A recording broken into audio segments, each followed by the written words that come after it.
蒜香爆鸡成本只要3块钱，教你4步解锁万能蒜酥。这是前天做好的油青蒜，大家看一下效果是不是很好？前面的步骤是一样的，我们把大蒜打成颗粒状，打成像这样的颗粒状就可以了。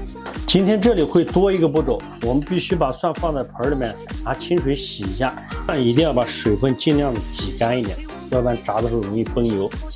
起锅烧油，倒入适量多一点的油，等油温烧热，我们把大蒜放进去，放的时候一定要慢慢去放，要不然它容易溢出来。现在我们就要把火从大火调到中火，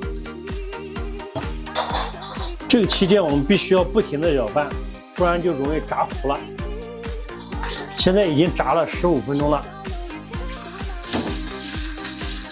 金黄色就要捞出来了。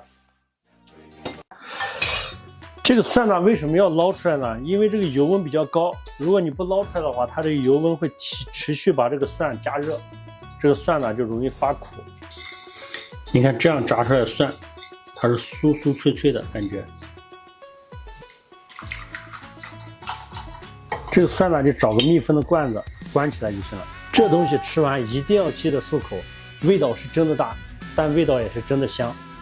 收藏级别的配方，手残党也能学会。你们学会了吗？